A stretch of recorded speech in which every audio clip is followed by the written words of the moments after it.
And here we are with the deck list of the two guys again. We actually talked about those at the beginning of the match, and suddenly it's all over. It happened pretty quickly, if you ask me. Yeah, that was pretty swift. Not exactly what we expected, or is it? Well, I kind of like. In all honesty, when we picked this feature match, we thought he was playing Light Swan Zombies. Yeah, like a very different version of Zombies. Yeah. Yeah, which is quite a lot different. But this is very much just zombie synchro. It's like an OTK deck that features Yeah. some zombie decks. Yeah. It's a little. It reminds you, of course, of the Synchro Fusionist. Exactly. No, it's exactly that deck. Yeah. It's exactly that deck, but with zombies. Just with zombies, Yeah. exactly. Yeah. Yeah. So an interesting, different take on the same matter. Yeah, basically. I like the zombie version. I always thought Uni Zombie was so crazily good. Do you think it's with the better Shiran than the Yui. Synchro Fusionist version? I think it probably is now that we have the Shiran Yui stuff as well. Okay. So So, yeah. Some players already asked about this on the Twitch. They were like, I think it's been too early for the new limited and restricted list. Mm-hmm. Isn't this deck going to be like run away in the new format? With only 2 maxis, with only so many answers to it, Yeah. Domain is not going to be as much of a deck as it used to be. Yeah, I mean that's a very good question. we'll see what happens when the new list comes out. That's the reason why Maxi is not completely gone. Right. So Yeah, to not completely. To Yeah, keep but decks like this in check. yeah. Because To some degree, I mean, yeah, to some degree. Yeah. then again, you have to. People pointed it out. Soul Charge was a very important card Yeah. in the first game. Wouldn't have Yeah. anywhere like important that. card. Yeah. Second game, he did have it. But it wasn't useful. It didn't really do. Let's be anything. honest, he started beating him down with a Mizuki. Yeah, yeah. The way this game was going, he could have won. That with was more just that Marco's deck just didn't let him play any cards. What about the Monarch Stormforth? Why is there any reason why he wouldn't activate it? We said already. I can't figure out why he wouldn't do that. Yeah, I think even if you say maybe he was too greedy, he was waiting for something better to summon. Majesty's Fiend would have been fine. It wouldn't have been terrible. It would have been better than not putting up any opposition whatsoever. That's the way that I saw it. Yeah. So super surprising. Maybe Marco was just on tilt after that first game. It's possible. It's not completely out of the question when you're getting hit like that. You're just gonna be like, So if somebody's interested, what can you do to combat these decks? Maxi's one option. What else is there? More of the hand drops, Veiler, even stuff like Ghost Ogre and Snow Rabbit. People obviously it doesn't negate the effect that it gets triggered from, but just removing that monster. So like Hyper Librarian, for example. If you get rid of Hyper Librarian with the Ghost Ogre and Snow Rabbit, if he can only trigger it once, Yeah. it's not going to do that much harm because he needs to draw. Otherwise, otherwise he can't. He's running out of gas pretty quickly. yeah, I think it was always the same with Royal Magical Library. Like those kind of decks, they didn't work by themselves. It was the fact that every now and again you got a bit of advantage, and that's kind of how Hyper Librarian works. Kind of how Although Hyper Librarian is not just every now and again. it's every single synchro all summon. the time, Yeah. except for every now and again. Yeah. You get much of quite an advantage. Yeah. All right. Well, we can of course ask Torben why he brought this deck to the table, and why he assembled it the way he did. Is there any super surprising choice in terms of the cards that he brought to the table? It all just seems kind of it all makes sense. It all synergizes well together, and Right. Yeah. A piece of the Pharaoh, is that easy to get? I think it's a super old card if I remember rightly. Okay. I'm trying to remember where that's from, I'm which not- set it's from. Yeah, we're probably going to check that when we're going to go on a little break. Yeah, All I right, think it's guys. really old. So let's. You've heard enough from us. Let's hear it from the master himself. We're gonna bring Torben in, and then we're gonna be back with our interview of our round 4 winner.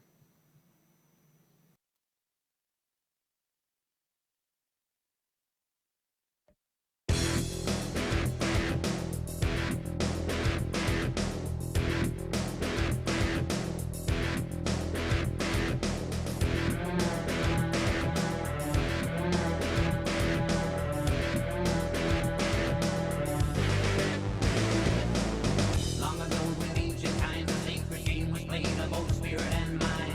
7 items hold the mystery, puzzle line, ring rod, scale, and lead. Who will make the final stand? Make the move, the answer lies in your hand. And whether you win or lose, hangs in the balance with each one you choose. Time to duel.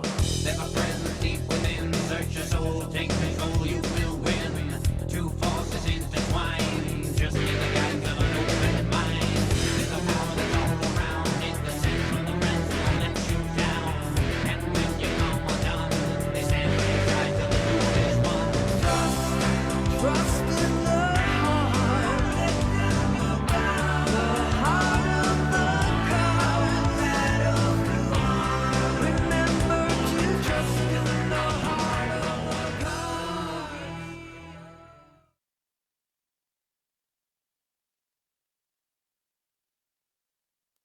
We're back. Joining me now is Torben Wahl, our winner for our round 4 feature match in spectacular fashion, the quickest win of the day. Congratulations. Thank you. You brought zombies to the table, Yeah. and you weren't happy that you got featured right now. Why weren't you happy? Pretty much first of all because like if actually somebody like looks people up and knows like know my deck list, probably decides to go first even if he plays blue eyes or something like that. It's maybe a disadvantage, but Okay. in general I don't mind getting featured. All right. Well, that's a good thing then. How did you end up picking this deck for the tournament? I pretty much ended up picking this deck because some friend showed me Beast of the Pharaoh and how good this card is. So I decided there you can do some nasty stuff with it. You're right. Yeah, you definitely did some nasty stuff in that feature match. Yeah, the first game we didn't. We followed up on what was happening on the field. Didn't look at the hand, and we were like, that's not the best opening we've ever seen in the Soul Charge. And we're like, oh, wait a second, just hold your horses, everything is over. Then, of course, some people called you out for this and said, oh, it's a one-off. He's only going to win because he drew into the one-off. How consistent in this is this deck? The deck is actually pretty consistent. I haven't I've tested like playing solitaire pretty much. Yeah. And it loops, just usual. And Soul Charge is not important. Okay. Like if you have Soul Charge, it's like an extra and you don't have to think that much or do whatever. And I could just not go into Librarian first and then do the other stuff. I could just waste all my stuff pretty much. Right. And Just bring it all back. banish the Omega and then go Soul Charge and just autopilot from that on. So in that, I don't know if you still remember all the cards that you had, but in that first game, could you have done something similar without Soul Charge? Yes. Or was it really crucial in that game?